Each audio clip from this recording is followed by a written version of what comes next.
Guys, social മീഡിയയിൽ widely accepted ആയിട്ടും trending ആയിട്ടുമുള്ള കുറച്ച് മിത്തുകൾ നമുക്കിതൊന്ന് ബ്രേക്ക് ചെയ്താലോ. നമ്മുടെ ലിസ്റ്റിലെ ആദ്യത്തെ ഐറ്റം ABC ജ്യൂസാണ്, അതായത് ആപ്പിൾ ബീട്രൂട്ട് ക്യാരറ്റ് ജ്യൂസ്. കോവിഡിന് ശേഷം ഒരുപാട് ഇൻഫ്ലുവൻസേഴ്സ് പ്രൊമോട്ട് ചെയ്തൊരു ഐറ്റം ആയിരുന്നത്.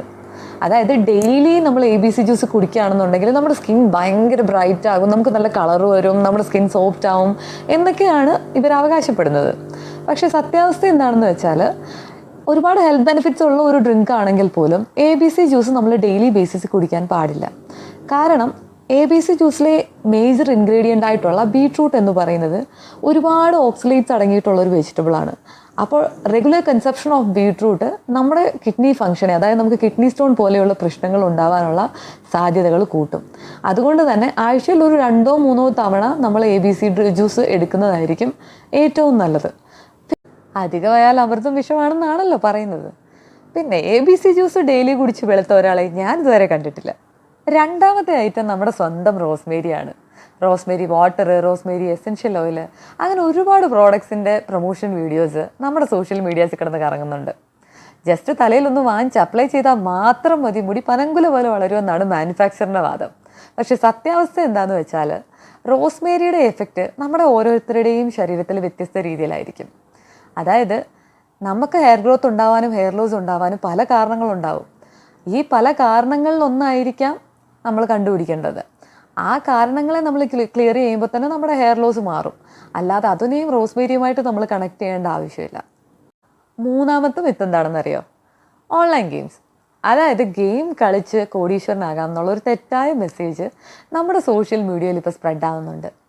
ഒരുപാട് ഇൻഫ്ലുവൻസേഴ്സ് പലതരത്തിലുള്ള ഓൺലൈൻ ഗെയിംസിനെ പ്രൊമോട്ട് ചെയ്യുന്നുമുണ്ട്. ഗെയിം കളിച്ച് കിട്ടിയ കാശ് കൊണ്ട് വീട് വാങ്ങി, ഗോൾഡ് വാങ്ങി, ഡ്രസ്സ് വാങ്ങി, കാറ് വാങ്ങി എന്നൊക്കെയുള്ള ഒരുപാട് പ്രൊമോഷൻ വീഡിയോസ് നമ്മൾ കാണുന്നുണ്ട്. ഒരുപാട് ഫിനാൻഷ്യൽ പ്രോബ്ലംസിൻ്റെ ഇടയിൽ കിടന്ന് നട്ടം തിരിഞ്ഞ് കുത്തുവാള എടുത്തിരിക്കുന്ന സമയത്തായിരിക്കും നമ്മൾ ഈ വീഡിയോ കാണുന്നത്. എന്നിട്ട് നേരെ ഗെയിം കളിക്കാൻ പോയി കയ്യിലുള്ള കാശും കളഞ്ഞിട്ട് വരും.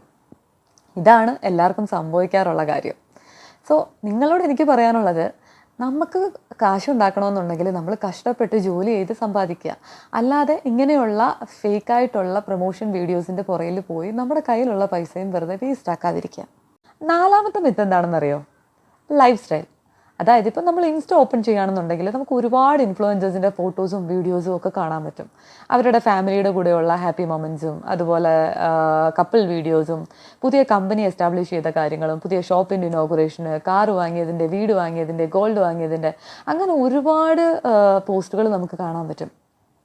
അപ്പോൾ ലൈഫിലെ വളരെ നെഗറ്റീവായിട്ടുള്ള ഒരു സിറ്റുവേഷനിലൂടെ കടന്നു പോകുന്ന ഒരു സമയത്താണ് നമ്മൾ ഈ വീഡിയോസ് കാണുന്നതെന്നുണ്ടെങ്കിൽ നമുക്ക് ഓട്ടോമാറ്റിക്കലി നമ്മുടെ ലൈഫിനോട് ഒരു മടുപ്പും ഒരു ഡിസപ്പോയിൻമെൻറ്റും ഒക്കെ തോന്നും. അത് സംടൈംസ് ഡിപ്രഷനിലേക്കും ഈവൻ സൂയിസൈഡിലേക്ക് വരെ പോയ കേസസ് നമുക്ക് ന്യൂസിൽ കാണാൻ പറ്റും. അപ്പോൾ ഇങ്ങനെയുള്ള കേസസിൽ എന്താണ് നമ്മൾ മനസ്സിലാക്കേണ്ടതെന്ന് വെച്ചാൽ, സോഷ്യൽ മീഡിയ എന്ന് പറയുന്നത് ഒരു ഫേക്ക് വേൾഡാണ്. അതായത് അതിലുള്ള ആളുകൾ അവരുടെ പോസിറ്റീവായിട്ടുള്ള വശങ്ങളെ മാത്രമാണ് എല്ലായ്പ്പോഴും ഷോക്കേസ് ചെയ്യാൻ ശ്രമിക്കുക. അവരുടെ നെഗറ്റീവായിട്ടുള്ള പാർട്ട് എല്ലായ്പ്പോഴും, അതായത് അതിൻ്റെ ഫ്ലിപ്പ് സൈഡ് ഉണ്ട്, ആ ഫ്ലിപ്പ് സൈഡ് എപ്പോഴും ഹിഡൻ ആയിരിക്കും. അപ്പോൾ നമ്മൾ ഇത് കണ്ടിട്ട് ഇതാണ് സത്യമെന്ന് വിചാരിച്ച് നമുക്ക് നമ്മുടെ ജീവിതത്തിനോട് തന്നെ ഒരു ഇഷ്ടക്കേട് തോന്നുക, നമുക്ക് അവരോട് അസൂയ തോന്നും, നമുക്ക് ആ സമയത്ത് വിഷമം വരും ഇങ്ങനത്തത് കാണുമ്പോൾ. അതുകൊണ്ട് എനിക്ക് നിങ്ങളോട് പറയാനുള്ള കാര്യം എന്താണെന്ന് വെച്ചാൽ, സോഷ്യൽ മീഡിയയിൽ കാണുന്നതൊന്നും കണ്ട് നമ്മൾ അസൂയപ്പെടാനോ വിഷമിക്കാനോ ഒന്നും നിൽക്കേണ്ട ആവശ്യമില്ല. നമ്മൾ നമ്മുടെ ബ്ലെസ്സിങ്സിനെ കൗണ്ട് ചെയ്യുക, ജോലി ചെയ്യുക, സമ്പാദിക്കുക, നല്ല ക്വാളിറ്റി ടൈം നമ്മുടെ ഫാമിലിയോട് സ്പെൻഡ് ചെയ്യുക, നമ്മൾ ഹാപ്പി ആയിട്ടിരിക്കുക, അത്രയേ ഉള്ളൂ. ഇനി ഏറ്റവും അവസാനത്തേതും ഏറ്റവും ഇമ്പോർട്ടൻ്റ് ആയിട്ടുള്ള ഒരു മിത്ത് ഏതാണെന്ന് പറയട്ടെ? Skin whitening products. നമ്മൾ ഡെയിലി ഇൻസ്റ്റയിൽ റീൽസ് സ്ക്രോൾ ചെയ്ത് പോകുന്ന സമയത്ത് എത്ര ഇൻഫ്ലുവൻസേഴ്സിൻ്റെ ഡിഫറെൻറ്റ് കൈൻഡ്സ് ഓഫ് പ്രോഡക്ട്സിൻ്റെ പെയ്ഡ് പ്രൊമോഷൻ വീഡിയോസ് കാണാറുണ്ട്. നമ്മുടെ ഫേവറേറ്റ് ഇൻഫ്ലുവൻസർ പറയുന്നതായതുകൊണ്ട് തന്നെ പ്രോഡക്റ്റ് കുറച്ച് എക്സ്പെൻസീവ് ആണെങ്കിൽ നമ്മളത് വാങ്ങി യൂസ് ചെയ്യാറുമുണ്ട്. ഇനി അതിൽ റിസൾട്ട് ഒന്നും കിട്ടിയില്ലെങ്കിൽ ഉടനെ നെക്സ്റ്റ് പ്രോഡക്റ്റിലേക്ക് സ്വിച്ച് ചെയ്യാറുമുണ്ട്. പക്ഷേ ഇതിൽ നിങ്ങൾ ശ്രദ്ധിക്കേണ്ട ഒരു കാര്യം, ഇതിൽ എത്ര പേർക്ക് ആ പ്രോഡക്റ്റിൻ്റെ മാനുഫാക്ചർ ക്ലെയിം ചെയ്ത റിസൾട്ട് കിട്ടിയിട്ടുണ്ട്?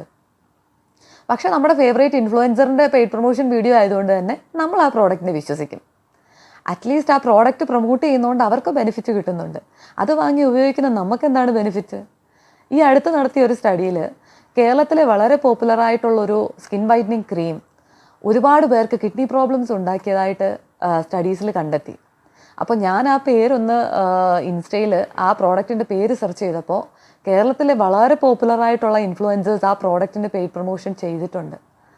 അപ്പോൾ നമ്മൾ ചെയ്യേണ്ടത് എന്താണെന്ന് വെച്ച് കഴിഞ്ഞാൽ, നമ്മളൊരു പ്രോഡക്റ്റ് വാങ്ങി യൂസ് ചെയ്യുമ്പോൾ ആ പ്രോഡക്റ്റിൻ്റെ മാനുഫാക്ചറർ സർട്ടിഫൈഡ് ആണോ, അവർക്ക് ലൈസൻസ് ഉണ്ടോ എന്നുള്ള കാര്യങ്ങൾ അന്വേഷിക്കുക.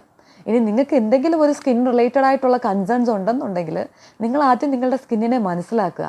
നിങ്ങൾ നല്ലൊരു ഡെർമറ്റോളജിസ്റ്റിനെ കണ്ട് നിങ്ങളുടെ സ്കിന്നിന് എന്താണ് ആക്ച്വൽ റിക്വയർമെൻ്റ് എന്നുള്ളത് മനസ്സിലാക്കുക. അത് സ്കിന്നിന് സ്യൂട്ടബിൾ ആണോ എന്നുള്ളത് ആദ്യം നോക്കുക. എന്നിട്ടൊരു പ്രോഡക്റ്റ് വാങ്ങി ഉപയോഗിക്കുക. നമ്മൾ പേ ചെയ്യുന്ന പൈസയ്ക്ക് ബോധത്തുണ്ടാവണ്ടേ. നമ്മൾ ഇങ്ങനത്തെ പ്രോഡക്ട്സിനെല്ലാം ഭയങ്കര എക്സ്പെൻസീവാണ്. അപ്പം നമ്മൾ ആ പൈസയ്ക്ക് വേണ്ട വാല്യൂ നമുക്ക് കിട്ടണ്ടേ. നമുക്കതിൻ്റെ റിസൾട്ട് കിട്ടിയില്ലെങ്കിൽ നമുക്ക് ആ പ്രോഡക്റ്റ് വാങ്ങിയതുകൊണ്ട് എന്താണ് കാര്യം? സോ ഇൻ കേസ് നിങ്ങൾക്ക് ഏതെങ്കിലും ഒരു പ്രോഡക്റ്റ് നിങ്ങൾക്ക് വാങ്ങണം എന്നുണ്ട്, ഒരു ഇൻഫ്ലുവൻസർ പ്രൊമോട്ട് ചെയ്ത ഒരു പ്രോഡക്റ്റ് നിങ്ങൾക്ക് വാങ്ങണം എന്നുണ്ടെങ്കിൽ നിങ്ങൾ ആ വീഡിയോയുടെ കമൻറ്റ് സെക്ഷൻ ഒന്ന് ഓപ്പൺ ചെയ്ത് നോക്കുക. അപ്പോൾ അതിനകത്ത് യൂസ് ചെയ്തിട്ടുള്ള ആരെയെങ്കിലും ജെനുവനായിട്ടുള്ള കമൻറ്റ് ഉണ്ടാവും. നിങ്ങൾ ആ കമൻറ്റ് നോക്കിയിട്ട് അതിനെ ബേസ് ചെയ്തിട്ട് നിങ്ങൾ ജഡ്ജ് ചെയ്യുക. ആ പ്രോഡക്റ്റ് നിങ്ങൾക്ക് വാങ്ങണോ വേണ്ടയോ എന്നുള്ള കാര്യം നിങ്ങൾ ഡിസൈഡ് ചെയ്യുക. സോ ഗൈസ്, ഇതൊരു അവയർനെസ് വീഡിയോ ഒന്നും അല്ല കേട്ടോ. സോഷ്യൽ മീഡിയയിൽ കാണുന്നതെല്ലാം സത്യമാണെന്ന് വിചാരിക്കുന്ന ഒരുപാട് പേര് നമ്മളുടെ ഇടയിലുണ്ട്. അവർക്ക് വേണ്ടിയിട്ടുള്ളതാണ് ഈ വീഡിയോ. പിന്നെ ഈ വീഡിയോയിൽ ഞാൻ ഇൻഫ്ലുവൻസേഴ്സിനെ ആരെയും ജനറലൈസ് ചെയ്യുന്നില്ല. കാരണം ഒരുപാട് പേര് ജെനുവനായിട്ട് പ്രോഡക്റ്റ്സ് യൂസ് ചെയ്ത് റിവ്യൂ ചെയ്യുന്ന ആൾക്കാരുണ്ട്. അതുമാത്രമല്ല, ഫേക്ക് പ്രോഡക്ട്സിനെ പ്രൊമോട്ട് ചെയ്യാത്ത ആൾക്കാരും ഉണ്ട്. സോ അവരെ ആരെയും ഞാനിതിൽ പറയുന്നില്ല. ഏറ്റവും നല്ല പ്രോഡക്റ്റ്സ് അനലൈസ് ചെയ്ത് യൂസ് ചെയ്യേണ്ടത് നമ്മുടെ റെസ്പോൺസിബിലിറ്റി അല്ലേ. സോ ബെസ്റ്റ് മാത്രം ചൂസ് ചെയ്യുക. നെക്സ്റ്റ് വീഡിയോയിൽ കാണാം. Okay, bye bye.